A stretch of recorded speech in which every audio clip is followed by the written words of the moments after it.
Tuan Muhammad Misbahul Munir Masduki, Parit Buntar. Assalamualaikum warahmatullahi wabarakatuh. Salam sejahtera. Bawah selimut ada musuh, soalan saya nombor 10. Ya, terima kasih daripada Parit Buntar. Kementerian Pertanian dan Keterjaminan Makanan KPKM sentiasa mengambil berat akan kelangsungan ekosistem perikanan negara termasuk memelihara kemampanan sumber laut dan kepentingan masyarakat nelayan secara keseluruhannya. Dan bubu naga ini adalah alat penangkap ikan yang berbentuk panjang, yang macam ini. Inilah bubu naga berbentuk panjang dan menyerupai ini ular atau naga dengan pintu selang-seli di hujungnya sehingga 20 pintu masuk bagi sebuah bubu dan terdapat kerucut atau keroncong dengan panjang 1 meter sebagai tempat terkumpulnya ikan atau udang yang tertangkap. Dan bubu naga ini merupakan peralatan yang statik dan bersifat tidak selektif yang mana turut menangkap anak-anak ikan.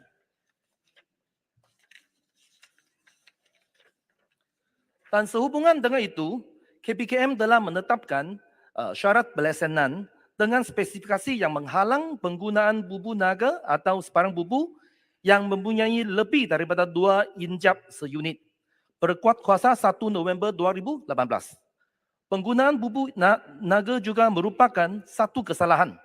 Di bawah Seksyen 11-3 Akta Perikanan 1985, yaitu kesalahan menggunakan peralatan menangkap ikan tanpa lesen. Penggunaan bubu naga bukan sahaja menjejaskan ekosistem serta sumber hasil laut, memandangkan ia turut menangkap anak-anak ikan. Malah ia turut menjejaskan pendapatan nelayan tradisi yang berlesen, khususnya nelayan pukat hanyut. Dan bagi memastikan peralatan tangkapan yang digunakan tidak menjejaskan ekosistem perikanan, pihak kementerian dalam perancangan untuk memasukkan bubu naga sebagai peralatan larangan dalam peraturan perikanan larangan cara menangkap ikan 1980. Berdasarkan statistik case dari tahun 2018 hingga 2022, sebanyak 1.495 case tangkapan bubu naga direkodkan dengan tren yang menurun oleh agensi penguatkuasa yaitu Jabatan Perikanan Malaysia DOF, Agensi Penguatkuasa Maritim Malaysia APM dan pasukan Polis Marin PPM. Sekian, terima kasih. Sila Parit Buntar. Terima kasih Timbalan Menteri, terima kasih Bertua. Soalan tambahan saya, sejauh mana penguatkuasaan terhadap larangan bubu naga kerana ia masih lagi berleluasa digunakan oleh nelayan-nelayan. Dan apabila ditangkap, diambil tindakan oleh maritim dan juga pihak marin, tapi persoalannya maritim hanya berkuasa di laut kalau digunakan, tapi bubu naga dijual di daratan.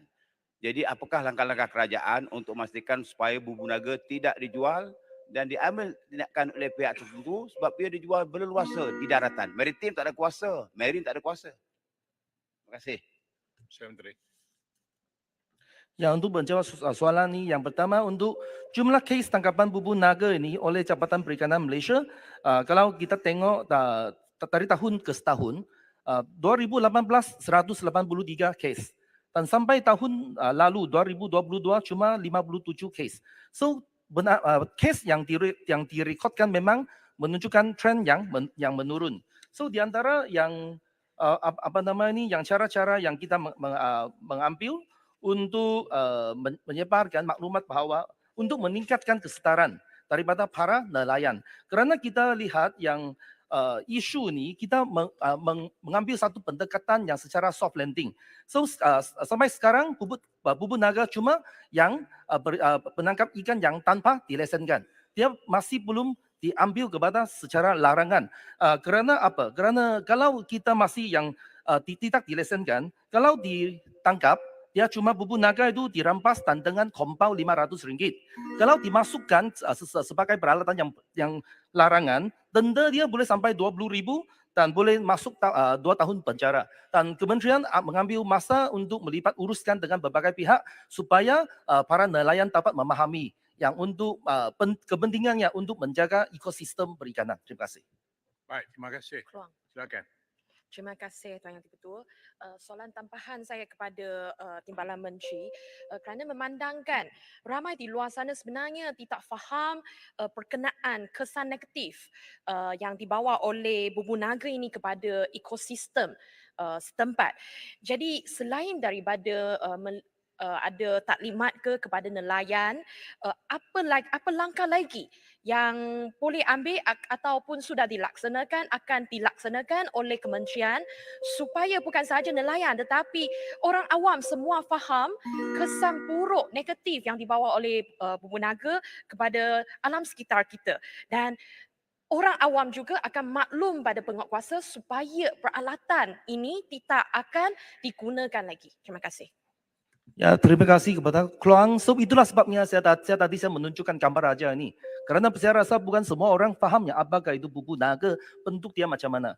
Dan untuk menjawab soalan daripada Keluang, kita ada buat hebahan dan perkongsian maklumat melalui program Jabatan Perikanan, program televisyen seperti Buah Bicara 999 dan Seksyen Berita dan Berita Perikanan, media sosial seperti YouTube, Facebook dan Twitter, dan platform pendidikan di Kolej Perikanan Sultan Nasrin dan Akademi Perikatan Malaysia. Terima kasih.